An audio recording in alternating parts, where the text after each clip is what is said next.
지연시키거나 또는 억제시킬 수 있는 그런 효과를 갖고 있는 식품이어야지 이제 장수에 도움이 된다라고 볼 수 있겠는데요. 네. 노화를 억제시키거나 지연시키는 걸 알려면 이제 왜 노화가 되는지를 더 생각을 한번 해봐야 되겠죠.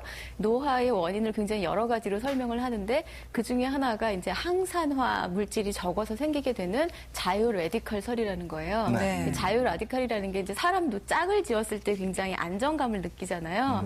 분자 주변을 돌고 있는 전자도 역시 짝을 이루고 있을 때 굉장히 안정한 상태를 유지를 하게 되는데 이 전자가 짝을 이루지 않고 따로 떨어져 있을 때 굉장히 불안정 상태가 되고 이것이 자유 라디칼이라는 거거든요. 그러면 자유 라디칼은 자기가 불안정하니까 세포를 공격을 하게 돼요. 그래서 DNA도 공격하고 세포막도 공격하고 따라서 노화가 일어나게 되는 거죠.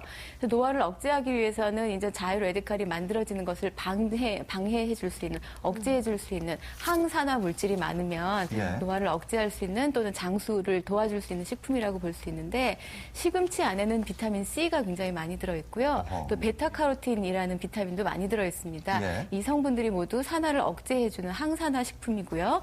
또 그 안에 들어있는 초록색이니까 클로로필도 많이 들어있죠. 그 클로로필 역시 항산화 작용을 하기 때문에 노화를 지연시킨다고 볼 수 있습니다. 네, 그러니까 뭐 산화를 방지하는 항산화 물질이 여러 가지. 이러면 겨울에도 맛있는 거예요, 시금치가? 겨울에 더 맛이 있나요? 예, 그 다른 야채들은 겨울에 잘 안 자라죠, 사실. 네. 그래서 예전에 지금은 이제 비닐하우스 재배를 다 시설 재배를 하기 때문에 제철이 별로 없는데요. 네. 시금치 같은 경우는 그 생육 온도가 적정 온도가 15도 내외, 15도에서 한 20도 정도에서 이제 잘 자랍니다. 아하. 다른 야채와 틀리게 다른 야채처럼 뭐 20도 넘게 30도 가까이 되는 여름철에는 오히려 잘 자라지 않는 특성이 있고요. 찬바람을 맞으면서 천천히 서서히 자라게 되면 그 안에 영양소가 더 많이 농축이 되기 때문에 단맛도 더 강. 오빠처럼 정말 알통 퉁퉁 저는 이제 나오면서. 시금치 먹고 항상 알통 크기가 컸는지 잘 봤던 기억이 있는데. 그 시금치를 먹으면 정말 기운이 솟아요? 그러게 글쎄요. 말이에요. 기운이 솟는 음식이라고 하면 사실 열량이 굉장히 많이 있는 음식이어야 되고요. 뽀빠이처럼 이렇게 알통이 볼록볼록 나오기 위해서는 단백질이 굉장히 풍부해야 됩니다. 그런데 아쉽게도 시금치 안에는 열량이 그다지 많지도 않고 단백질이 많지도 않거든요.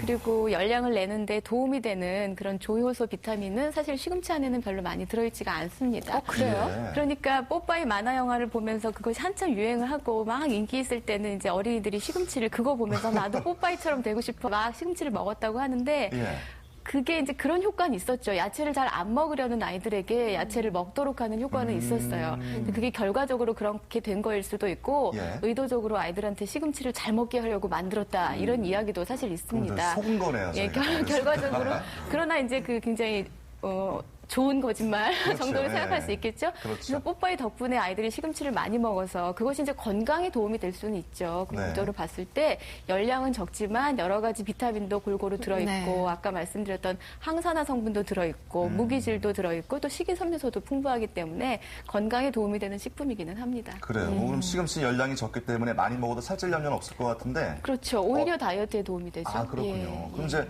시금치에 모자란 걸 다른 걸로 채워줘야 되지 않습니까? 예, 그렇죠. 어떤 음식하고 같이 먹으면 좋을까요? 조금 전에 단백질이 부족하다고 말씀드렸잖아요. 그러니까 단백질을 보충하기 위해서는 육류나 또는 어패류 이런 것들하고 함께 드시면 궁합이 아주 잘 맞습니다. 뿐만 아니라 비타민 조성 면에서도 보면 육류에는 비타민 B6나 B12 같은 것들이 많이 들어있고요.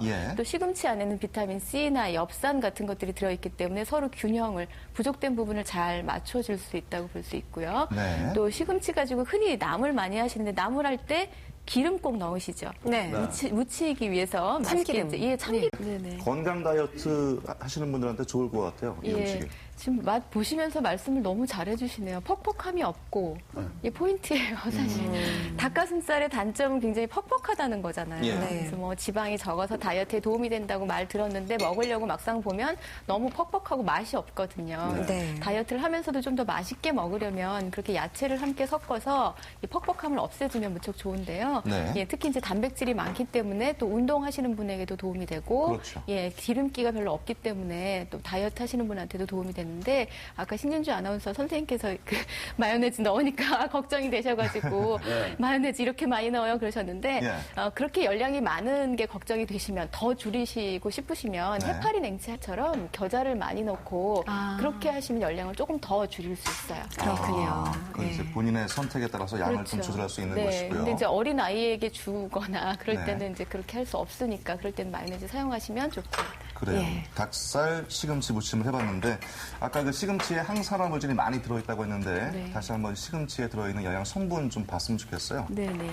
시금치에서 가장 주목할 만한 성분은 비타민 C, 베타카로틴, 엽산 뭐 이런 종류들이라고 볼 수가 있겠습니다. 예. 지금 표가 나가고 있는데요. 시금치와 상추, 오이를 비교해 보면 네. 지금 칼슘도 상당히 많은 양 들어있는 걸 볼 수 있고요. 네. 예, 철분이 2.26mg 정도 그리고 베타카로틴이 굉장히 많이 들어있죠. 많네요. 예, 베타카로틴이 이제 항산화 작용을 하는 물질입니다. 네. 이 화면을 비타민 보시면서 C도 좀 설명을 해주시죠. 예, 예. 이쪽에 나와 있네요. 예.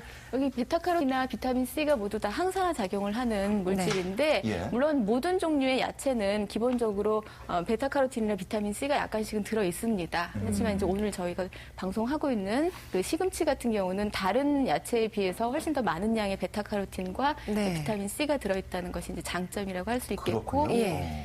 그다음에 엽산이 굉장히 많이 들어있죠. 좀 생소한 성분이에요. 생소하게 예. 예, 별로 생각 많이 안 하실 텐데 엽산도 비타민의 일종이에요. 오. 예, 비타민 B 하면 한 가지 성분이라고들 많이 생각하시는데 비타민 B가 굉장히 여러 가지 비타민을 묶어서 비타민 B군이라고 하는 거거든요. B1, B2 이렇게 나가나요? 그렇죠. 아, B12까지 예. 있어요. 아, 그래요? 예, 굉장히 여러 가지인데 그 중에 하나가 엽산이라는 비타민입니다. 네. 근데 이름에 B가 안 들어가니까 B군 아닌 것 그러니까요. 같은데 그러게요. 아주 B군에 동떨어지는 속하는 건줄 거고요. 알았어요. 하는 역할이 굉장히 다양한데 네. 가장 중요한 게 이제 DNA가 분열돼 세포가 분열될 때 그럴 때 많이 도움이 되는 성분. 님, 데쳐서 하는 시금치하고 영양 면에서는 어떻게 차이가 날까요?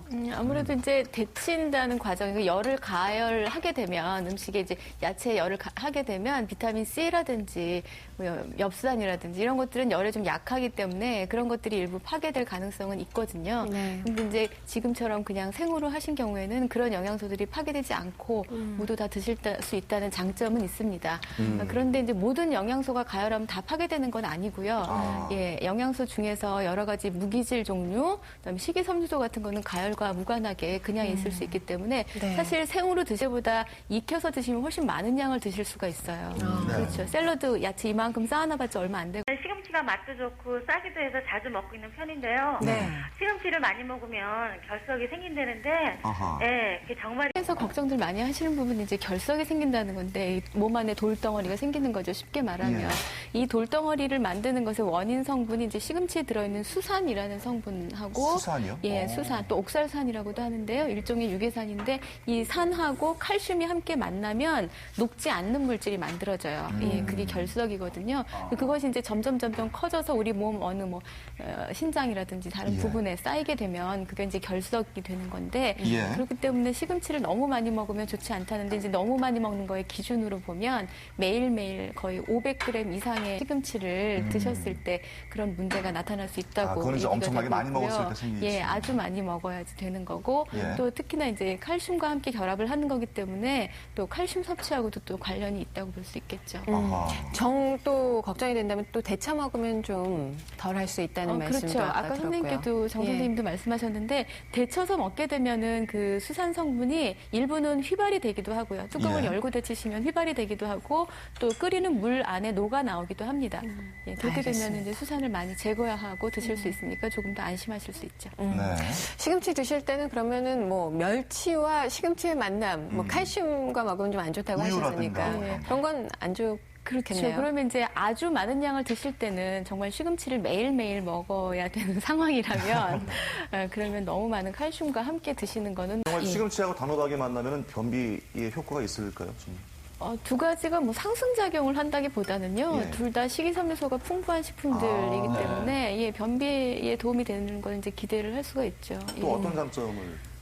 이제 네, 단호박, 있을까요? 예, 단호박이 이제 맛이 굉장히 달잖아요, 사실. 그래서 당뇨 환자분들이 좀 걱정들 많이 하시더라고요. 이거 먹어도 되는 거야? 뭐 이러면서. 맞아요. 근데 예. 걱정 안 하고 드셔도 돼요. 예, 왜냐하면 단호박은 맛은 달지만 그 안에 식이섬유소가 많이 들어있는데 네. 식이섬유소는 혈당이 이제 뭘 음식을 먹은 후에 혈당이 올라가는데 그 갑작스럽게 올라가는 걸 막아주는 역할을 하거든요. 아, 그래요? 예,